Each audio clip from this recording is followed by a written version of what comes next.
नमस्ते बच्चों, जय हिंद, वंदे मातरम। मैं धनपाल देथिया और आपका एक बार फिर से स्वागत है मैजिक मैथ्स के छोटे सेशन में, जिसका नाम है 40 सीरीज। 40 यानी कि डेली डोज बाय धनपाल देथिया, और एक ऐसी सीरीज जिसमें एक इंपॉर्टेंट क्वेश्चन का डोज आपके लिए डेली लेके आता हूं मैं आपको 12 बजे, दोपहर के 12 बजे मैजिक मैथ्स ट्रिक्स के यूट्यूब चैनल पर।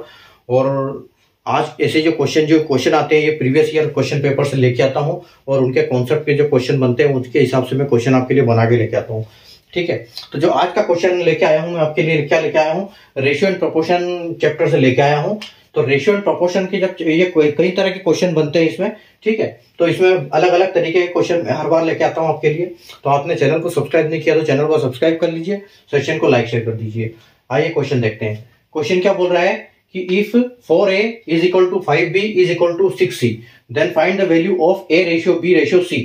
ठीक है, यदि 4a और 5b, 4a 5b और 6c आपस में बराबर है तो abc का मान ज्ञात करना है आपको।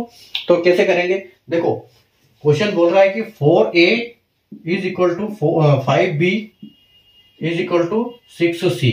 ठीक है, तो आपको निकालना क्या है, तो abc a ratio b ratio c की वैल्यू आपको निकालनी है, क्या होगी। तो देखो, जब भी आपको ऐसा समीकरण ऐसे वैल्यू दिखे कि 4a इज इक्वल टू 5 आपस में जब बराबर हो, तो हम इनको बोलते हैं कि ये कांस्टेंट वैल्यू k के बराबर है। ठीक है, यानी क्या होता है कि 4a is equal to 5b is equal to 6c is equal to, हम इसको बोल सकते हैं कांस्टेंट वैल्यू। ठीक है, इसको k बोल सकते हैं हम।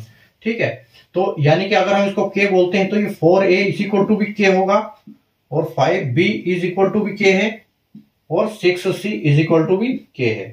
ठीक है, तो अगर k ये है तो हम a की वैल्यू क्या लिख सकते हैं, a की वैल्यू लिख सकते हैं, ये आ जाएगा k के नीचे अपॉन में 4। ठीक है, और 5 को b को क्या लिख सकते हैं, b is equal to k upon 5। ठीक है, और c की वैल्यू क्या आ जाएगी, k अपॉन 6। अब देखो, अब इसको सोल्व करने के लिए ये देखो k से k कट जाएगा, ये पूरे k कट गए। ठीक है, ये जब k कट जाते हैं तो हमारे पास क्या बचेगा, नीचे हमारे पास मतलब यहां पर 1 1 बचा हुआ। जब कुछ नहीं होता तो ये ऊपर 1 होता है। ठीक है, तो यहां पर आप इसको समझ लो कि 1, ये यहां पर 1 है। ठीक है, तीनों में 1 है। अब हमको करना क्या है, इनकी वैल्यू निकालने के लिए हमको क्या करना पड़ेगा, इनका एलसीएम लेना पड़ेगा। ठीक है, तो यहां पर हम क्या करते हैं, इनका एलसीएम लेते हैं। तो एलसीएम लेंगे तो 4 पंजे 20 और 5 6 पंजे के 30, लेकिन 4 नहीं आएगा तो यानी कि 60। तो एलसीएम जो आएगा, इनका एलसीएम आएगा, एलसीएम 60 आएगा। ठीक है, तो हम क्या करेंगे, इनका 60 से मल्टीप्लाई करेंगे सबका। ठीक है, एलसीएम से इनका मल्टीप्लाई करना है सबका। तो ये देखो कितनी बार कटेगा, 15 चौके 60, ये कटेगा 12 पंजे 60। ठीक है, और ये कटेगा 6 दाम 60। यानी कि आपकी ए की जो वैल्यू आई है, ए की value A is equal to क्या है, 15, और बी इज इक्वल टू 12, और सी इज इक्वल टू 10। ठीक है, तो यानी कि हमसे पूछा क्या है क्वेश्चन में कि a ratio b ratio c। ठीक है, तो क्या लिख सकते हैं हम इसको, 15 रेशियो 12 रेशियो 10। ठीक है, तो ये आपका फाइनल आंसर हो जाएगा। और आप ऑप्शन में अगर देखें हम तो 15 12 20, 15 12 10, यानी कि आपका ऑप्शन बी जो आपका करेक्ट आंसर होगा। ठीक है, तो कैसे किया, जब तीनों वैल्यू आपस में बराबर हो तो हम उनको बोल सकते हैं कांस्टेंट वैल्यू k के बराबर है। और अगर हम k के बराबर है तो सारे ये आपस में, ये 4a k के बराबर है, 5b भी k के बराबर है, 6c भी k के बराबर है। तो हम लिख सकते हैं कि a की वैल्यू क्या आएगी, k अपॉन 4, k अपॉन 5 और k अपॉन 6, abc की वैल्यू।